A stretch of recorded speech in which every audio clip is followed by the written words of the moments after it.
Hi, David. Thank you for joining me on the podcast. How are you doing? I'm really well, thanks, Ethan. Great to be here. You've brought a new book out, Narcoball, which we'll talk about soon. I've got it here actually. A brilliant book. But when did you first get into writing? So I think even as a kid, I always enjoyed writing. I think English was normally my favorite subject at school. It's what I did at university. And then I started working in television in documentaries. And a large part of my job doing that was actually writing. I was one of the people whose job it was to come up with ideas for TV documentaries and to write those ideas down and kind of pitch those. So I spent over 20 years kind of writing interesting true stories down. Um, and towards the end of that, I started playing around a little bit and writing some fiction myself, just for my own enjoyment, really. And finally, those two worlds kind of converged, and I got the chance to leave my career and become a full-time writer and sit down and write Narcoball. So, what other books have you done then before Narcoball? So I wrote some crime fiction, which is one of my other passions. I started out with a very short collection of three intertwined short stories called Nevada Noir, which I wrote over the course of a couple of years before lockdown. And then, like a lot of people, I think when lockdown hit, I had time on my hands. I wanted to be creative. So I kind of shared that with the world to see if anybody liked it. And that gave me a bit of confidence. I wrote a couple of other books, a novel called Corona, which is a kind of dystopian thriller, and another crime fiction novel called The Drowned, which I co-authored with a Swedish writer called Christina Gustafsson. Um, but all of that was quite, kind of quite small and really more to learn a bit about my craft and what I enjoyed doing. Um, and then, yeah, when I got the chance to write Narcoball, I kind of had to grab it with both hands. Yeah, it's a brilliant book, Narcoball. And I just, when did the idea come to you? I mean, I think again, a bit like my writing, it's something that started almost from birth, or certainly when I was very young, because I'm half Colombian. My mother, who is a big inspiration for the book, she passed away in August this year, but she got to see the book published, and she was a big inspiration for it. So she's mentioned on the dedication page. Um, she was a very patriotic Colombian woman who gave me a real love for my motherland. And she was somebody who kind of instilled that passion for Colombia and to some extent Colombian football in me. She took me to my first football match, and it was in the away fans section at Old Wembley in 1988 to see England play Colombia in the Rouse Cup. Um, and so I grew up loving Colombia as much as I loved England, loving football, being football mad, um, watching players like Faustino Asprilla come to the Premiership and play for Newcastle United. Um, and so I grew up being fascinated and loving Colombia and Colombian football. And I grew up watching the World Cups in 1990 and 1994. Um, and I think I realized once I started writing this book that a big part of it really came out of me not fully understanding, as most people didn't understand, what went wrong for Colombia at the USA World Cup in 1994.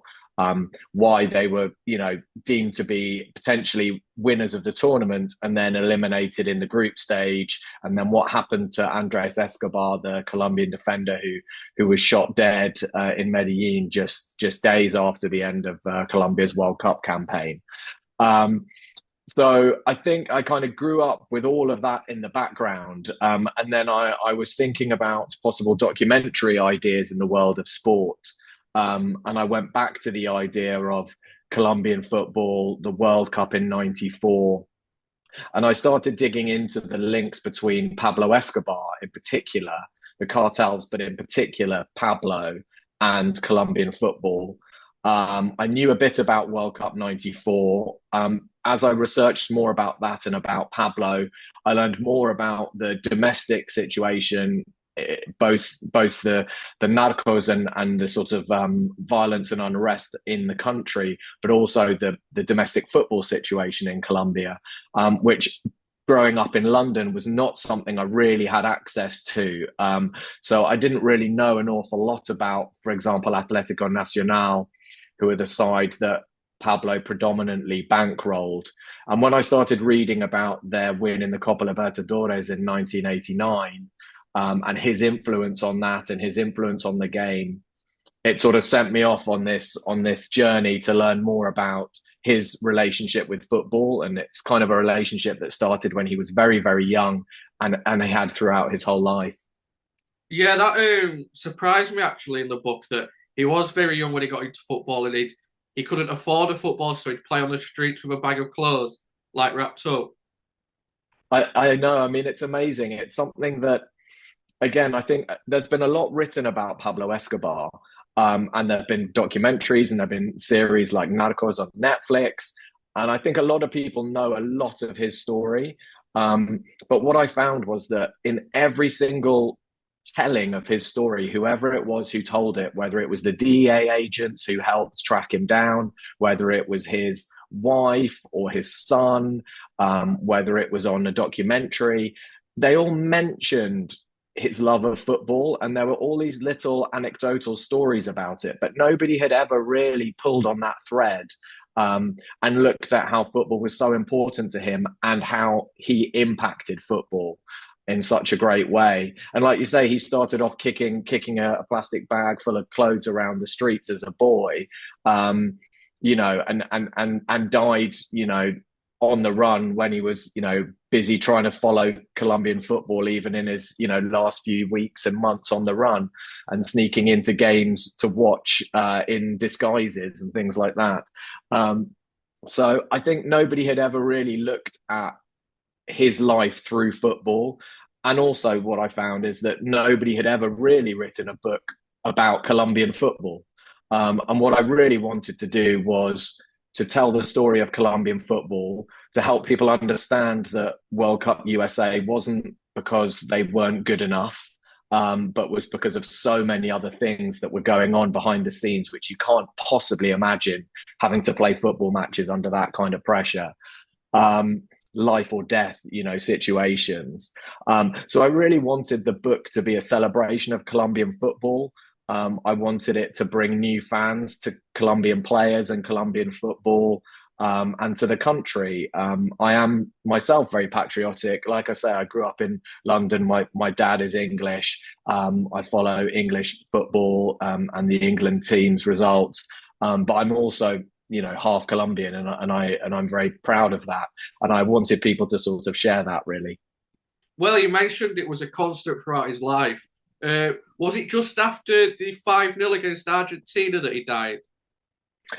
Yes, it was. It was not long after that. That's exactly right. So that was the final game of qualifying for World Cup USA '94. So it was in the latter half of 1993.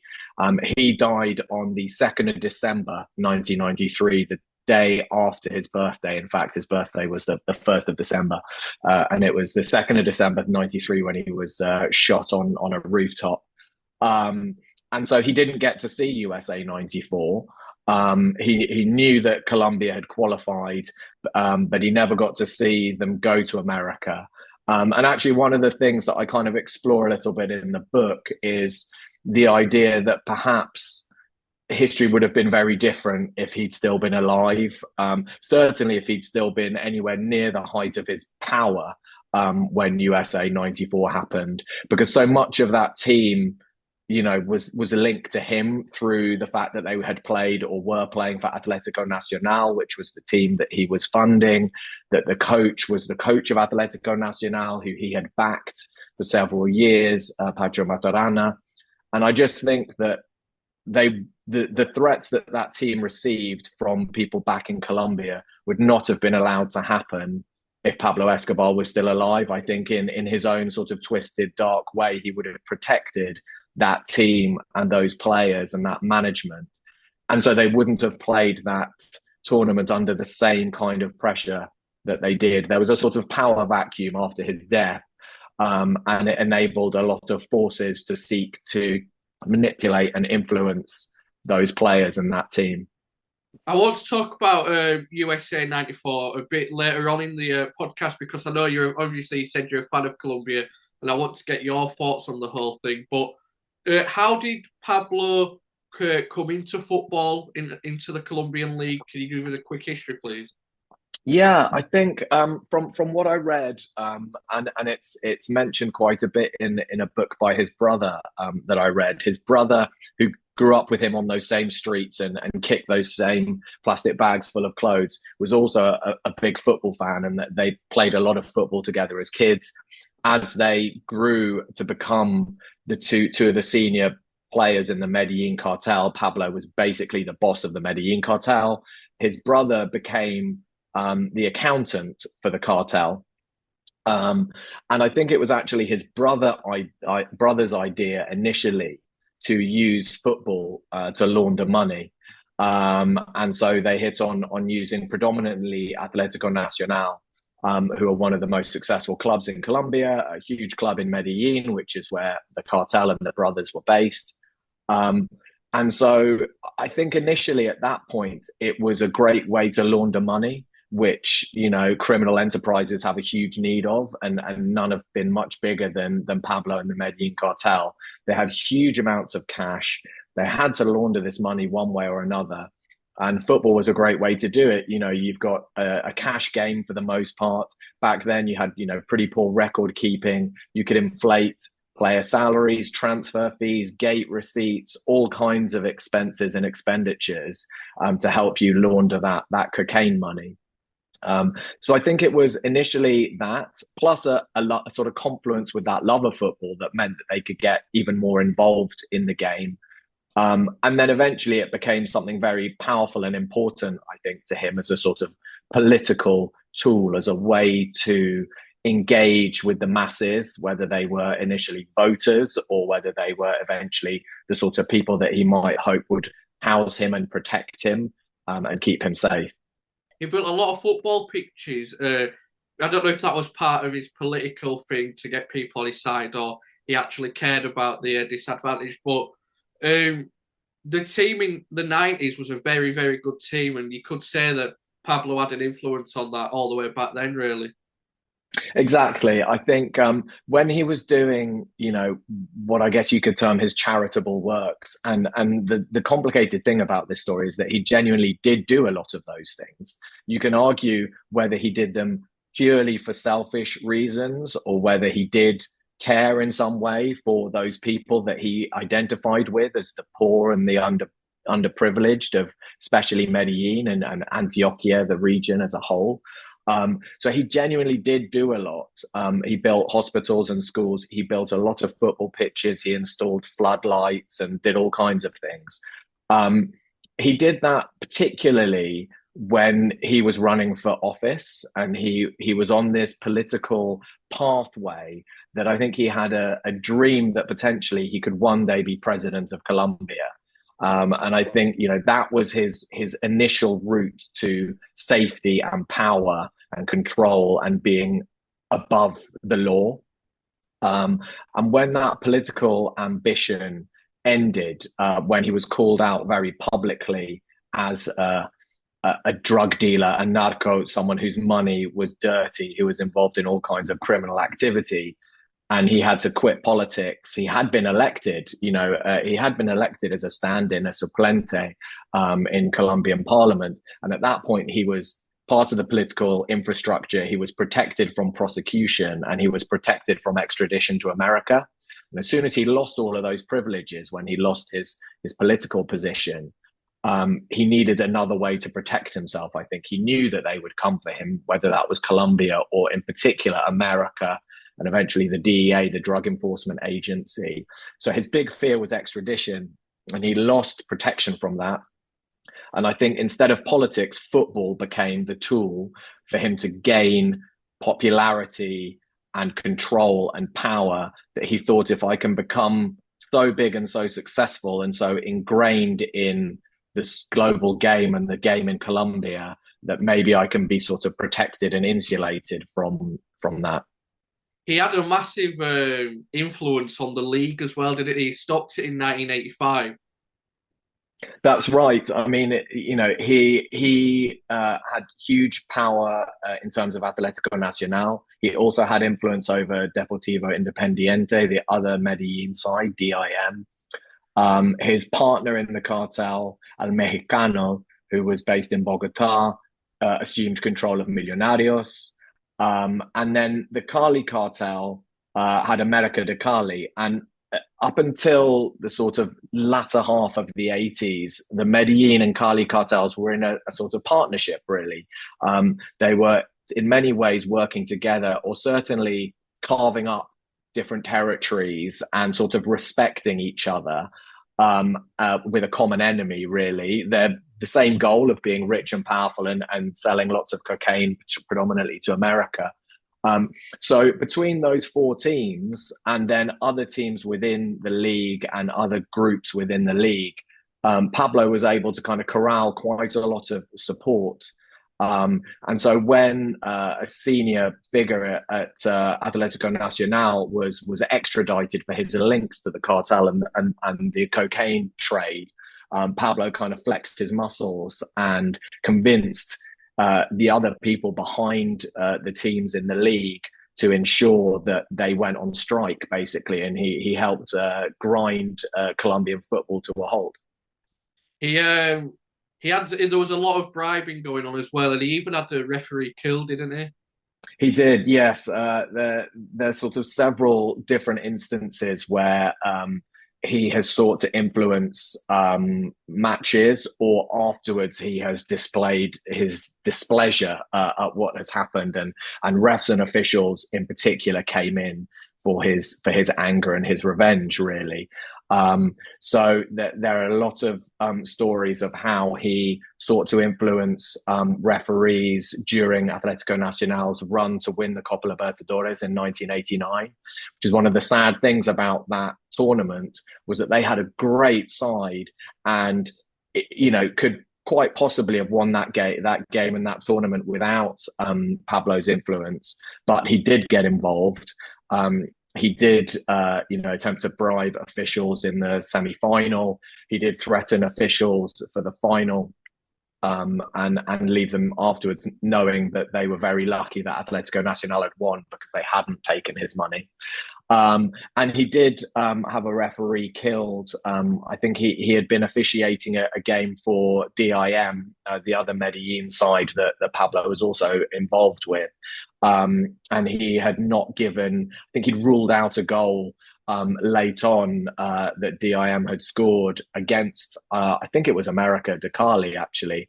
And he was really angry about that, and had kind of voiced his displeasure. And so I think it was Popeye, his number one sicario, his kind of leading henchman, got the message. And when that referee was part of the team of officials for the home leg of that fixture, league, that sort of return visit later in Medellin, he assassinated that official. You mentioned when they won the cup, Escobar threw like a party for all the players and gave them bonuses and stuff. What was the players' relationships like with him? I think that's another thing that's really complicated, isn't it? I think that the one player that everything pointed to me that was very uncomfortable about that was Andres Escobar. He certainly seems to have been one who was uneasy about the links between his club side and his national side and Pablo, and the cartels and cocaine and that dirty money. I think a lot of the other players just wanted to play football and kind of turned a blind eye to it. They all knew, how could you not know? But they were able to kind of somehow separate that out and just tell themselves, not to think too much about it. I think probably at the other end of the scale was Rene Higuita, who seems to have a bit of a deeper relationship with Pablo and a more complicated relationship, one for which he ended up in prison in many ways. and missed USA 94 as a more or less direct result. Um, so I think it was complicated. They were being paid very, very well, and they were given all kinds of crazy bonuses and parties and all sorts of things to keep them happy, keep them on side, keep them playing for his teams in Colombia, and stop them going to rivals and stop them going abroad. It's very hard to know how much they were happy about that or how much they were kind of terrified of that. These were people who killed hundreds and thousands of people. So it's pretty hard to say no to those people. And if Pablo says, come to my ranch and have a party, you turn up and you try and look like you're having a good time, I think. And certainly I read reports of how Millonarios under El Mexicano, you couldn't leave that team. You couldn't transfer out and play for somebody else unless he said so. This is more than just being pre-Bosman ruling. You could only do anything if the cartel willed it, basically. So yes, I think they benefited in a lot of ways, but I'm sure they felt a lot of fear, and I'm sure they, suffered in many ways. I've heard stories before about Pablo Escobar holding football matches in his prison when he got arrested that he built and stuff, but not in as such detail as the book went into, which really interested me. Can you tell us a bit about those games behind closed doors? Yes, I mean it's something he did again, kind of throughout his life. Before he sort of handed himself in and went to La Catedral, which is the prison that he basically had designed and built himself as a kind of part of his criteria for surrendering. But even before that, everywhere that he set up business, basically everywhere that he had a sort of office or a presence, he'd make sure that he had a football pitch or a goal or somewhere where he could just go and kick a ball about. And if his brother was there with him, they'd kick a ball about. And when he had his famous kind of ranches, he'd have full size football pitches there, and he'd fly players and whole teams out, and they'd have games and they'd bet on the games, and it's kind of like real life fantasy football. And that just carried on when he went to prison, because effectively he could operate almost however he liked within that prison, up until the point that it became too obvious. The government really turned a bit of a blind eye to that. And he was very clever. He was, a former smuggler, and he knew exactly how to cheat the system, get things into that prison to make it really like another palace for him. And one of the things he got in were footballers. He smuggled in Maradona to play football with him. He had numerous games there with both his fellow cartel members who were incarcerated with him, but all kinds of people that he kind of bussed in and flew in to play these kind of highly competitive, very long duration, weird kind of prison football matches. But I had a sort of weird, I kind of call it a weird epiphany when I was researching and writing the book, when I was digging a bit into that Maradona story about how he smuggled Maradona into his prison, La Catedral, to play football with him and then party with him afterwards. And I guess, when you're writing a book like this, especially when somebody like Pablo Escobar is kind of a key component of the book, I'm so aware that he's, did so many awful things, and, in no way is anything other than a really, awful person who killed thousands of people. But you're looking for just little threads that help you understand their motivation, that there's some semblance of kind of relatability or humanity or something there. And I think his love of football was something that enabled me to kind of understand him a bit better. And I had this moment where, I thought, well, if somehow I had grown up to be a billionaire narco terrorist drug lord in Colombia, what would I have done with all that money? And perhaps, as a football fan, the answer might well have been, well, I might have invested it in a football team, and I might have paid to play football with perhaps the greatest footballer who's ever lived. Why wouldn't you want to play football with Maradona? And if you've got the money, Yeah, exactly. I found it funny as well in the book where you say the professional teams let Pablo's teams win and the cartels teams. Yes, yeah, and how he kind of seemed to mix the teams up a bit, and then you're a professional footballer, playing in a game that is getting probably quite competitive, but maybe you're marking Pablo Escobar, and he's not only Pablo Escobar, drug lords and mass murderer, but he is also perhaps in some ways your boss. He might be effectively paying your paycheck. So what an awkward situation to be in, and probably quite a terrifying situation to be in, to be honest. So yeah, I think he relished that though.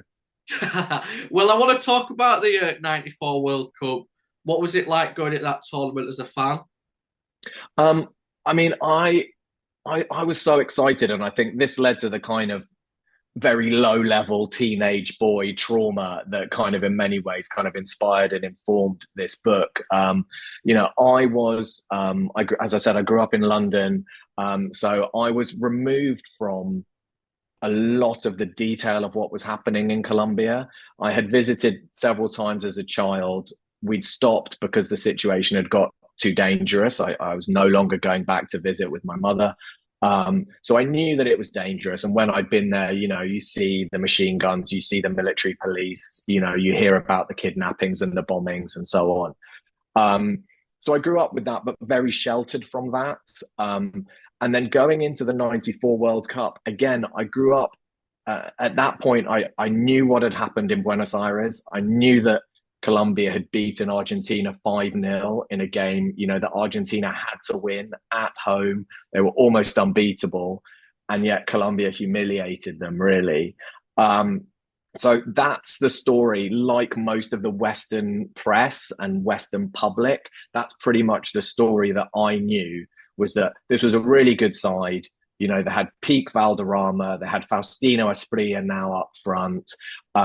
It was, front to back, brilliant side with a great coach coming into this tournament in what seemed like incredible form. And so I was really optimistic, really excited about it. As an Anglo-Colombian, England weren't in that tournament, which was disappointing, but meant I could basically be completely Colombian for that USA '94 tournament. So I watched every game, and just kind of saw it all fall apart. And it's only later that I started to understand what was behind that, the pressure from back home and the cartels in the power vacuum. But also they played all these meaningless friendlies in the run up to that tournament to try and make as much money for the Colombian Football Federation as possible, to kind of leverage their new superstardom as this kind of form team in world football.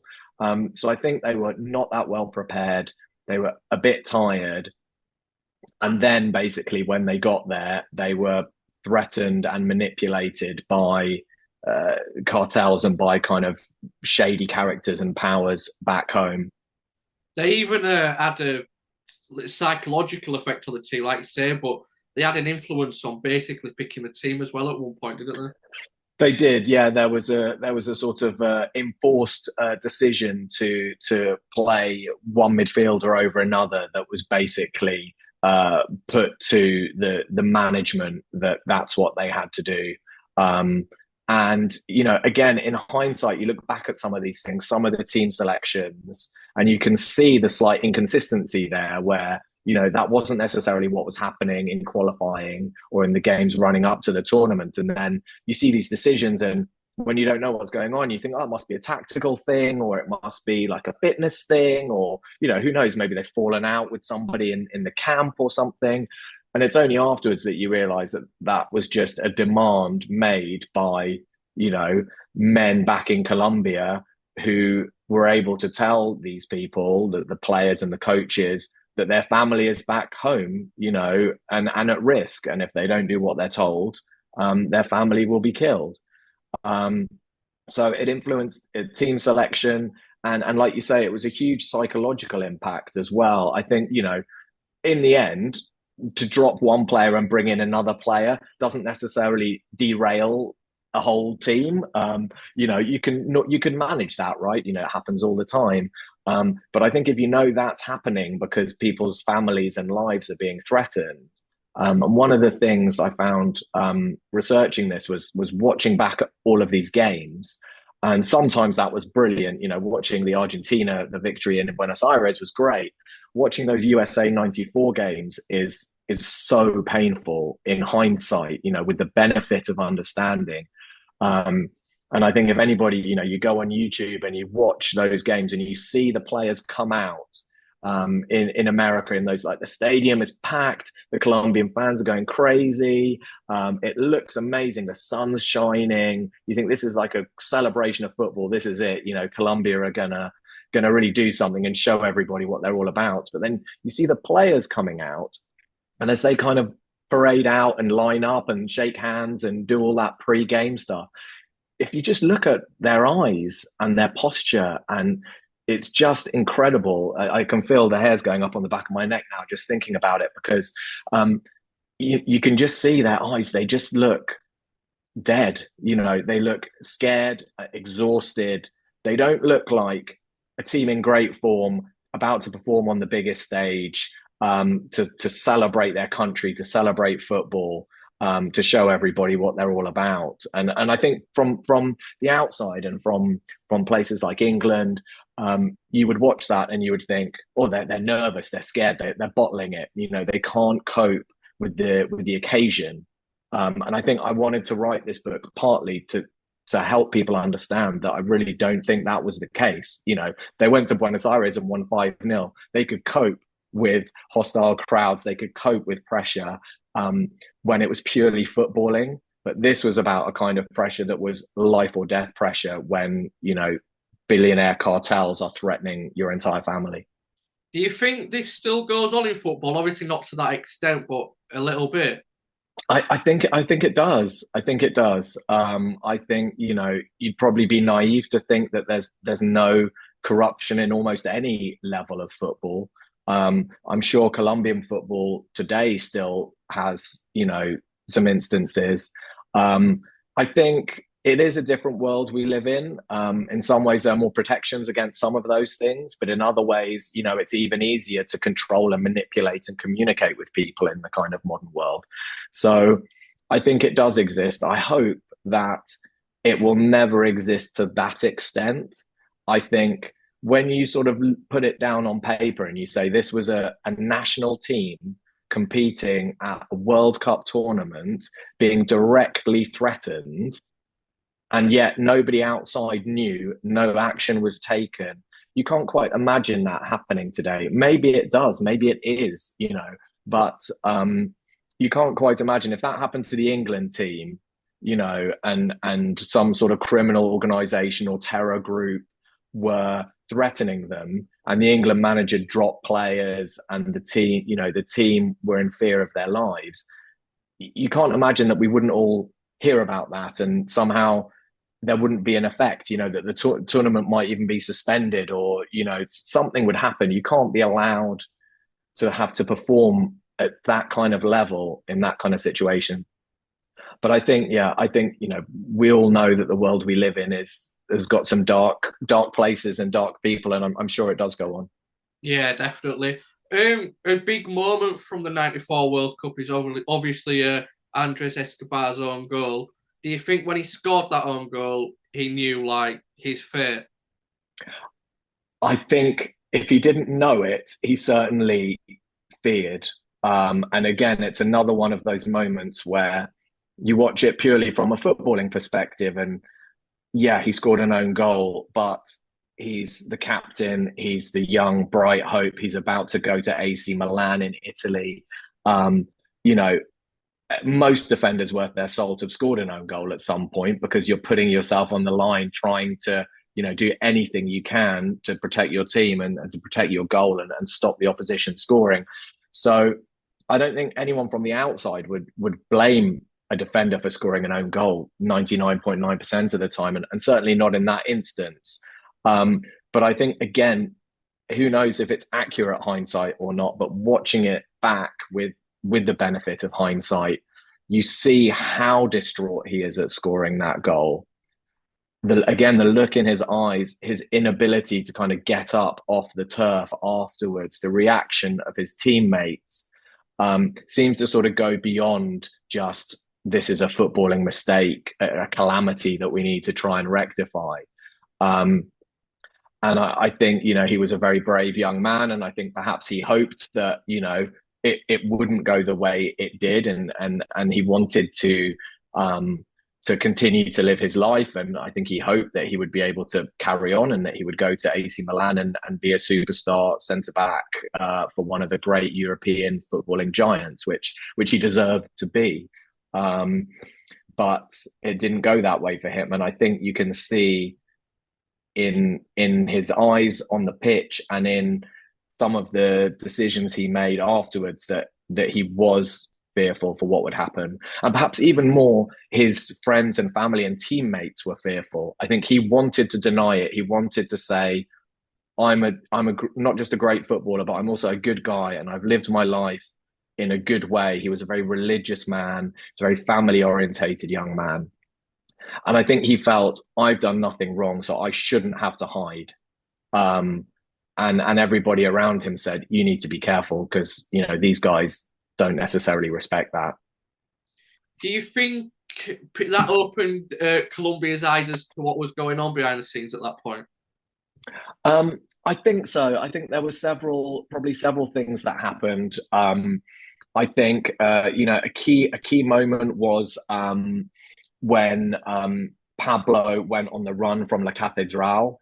I think up until that point, there was this sort of weird truce between the government that had accepted Pablo's surrender and allowed him to be in this prison of his own making and kind of just out of sight, out of mind. And then once he killed or had killed at least a couple of high profile members of his own cartel, and then once the press got onto the story that Rene Higuita was visiting him and all these other things might be going on, and that forced their hand and he went on the run. I think that had a huge impact. I think his death had a huge impact. And then the killing of Andres Escobar was a huge deal. It was a sort of day of national mourning. The funeral was sort of epically attended funeral in Medellin, and the outpouring of grief was huge. I think Colombia as a nation felt very wounded by that. I think again there was hope there for after 15, 20 or more years of war effectively and death and carnage and the country becoming known for the cartels and for cocaine and for narco terrorism. The World Cup was a chance to show the world that Colombia could be wonderful, could be a place of great football, of great fans, a positive influence on the world. And when it went wrong in that way, I think there was this deep fear, grief, sadness, shame that a chance to tell people that Colombia could be great had just reinforced people's belief that Colombia was a dangerous, corrupt, horrible place. I think then the arrest of the Rodriguez Orejuela brothers who ran the Cali cartel in 1995, that's kind of when this story starts to change. By that point, Pablo's dead. The cartels are starting to really feel the pressure. I think at that point, that's when I kind of say that the Narcoball era per se starts to really wind down because they've got more important things to do than worry about football by that point. But I think from a global perspective, that Andres Escobar killing was something that really shocked the world. And it was really damaging for Colombia and for Colombians. And again, that's something that I was hoping this book might slightly in its own small way help with, which is to help people understand the full story and the full context. Because I don't think you can talk about Colombian football. Sadly, you can't talk about Colombian football without talking about Pablo and the cartels because their influence, positive and negative, was so huge. Do you think Colombian football still feels that influence then from Escobar and the cartel? I think it had a long tail. I think, again, perhaps easy for me to say from the UK rather than having to be there and live both through this and live through it now. But I would say at least, there've been, in football terms, kind of a few generations since then. I think the first big, that there were a couple of sort of happy blips on the way, which was, for example, the 2001 Copa America victory for Colombia at home. But again, slight asterisk against that because of the situation that led into it and Argentina pulling out because of security concerns. Um, but really, I think once you get to 2014 and James Rodriguez and Cuadrado and that tournament, which was a chance for Colombia to just come back really and be all about football. And I think since then, there's sort of enough distance now between, certainly at least between Pablo and the former Medellin cartel and that era and modern Colombian football. And they're doing very well at the moment. They've got a new generation of players. Still, James Rodriguez is there, but you've got your Luis Diaz's and Jefferson Lermas and John Lucumis of this world, John Duran, of course. So I think there's a new crop of players. There's a new squad in the national team anyway. It's a mix of foreign-based and European-based players and South American-based players.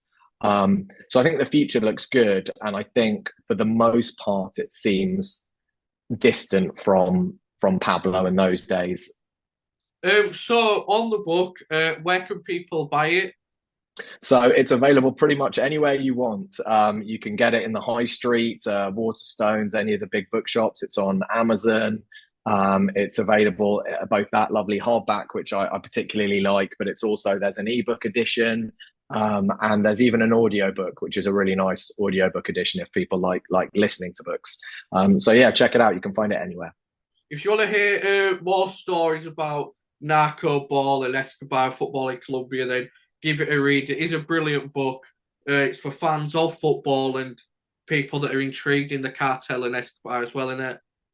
That's right. I think, if you love football, you're never far away from a great game, moments of high drama, penalty shootouts, penalty saves, Iguita at the center of a lot of those, Valderrama, Asprilla, lots of wonderful footballing moments. But if you're not that into football, you're more interested in kind of true crime and the cartels. You're also never far away from Pablo's story and some of the crazy, horrific, shocking, unbelievable things that he did on his kind of personal journey. So you're never more than a few pages away from either some great sporting action or some really dramatic kind of true crime action. Yeah, it's one of the best biographies. Would you class it as a biography? Yeah. I guess so. It's a non-fiction. It's a combination of a biography of Pablo and I guess a sports non-fiction about Colombian football. It's hard to quantify, but yeah. It is one of the best books I have read, so I really appreciate you writing it and giving me the time to interview you. But just to finish off, are you working on any other books, or have you got anything lined up in the future? Yes, I can't say too much at the moment, but I'm just starting the early research on hopefully what's going to be my next book project, Touch Wood. So I'll be sharing more information on that when I can on my social media channels. And yeah, so it's not the last you'll hear from me. Don't worry. This is what I do now. So yeah. Yeah, brilliant. Yeah, and like you say, you're doing the research for this book now. I'm sure it takes a lot of time up and stuff. Do you enjoy the research side of things?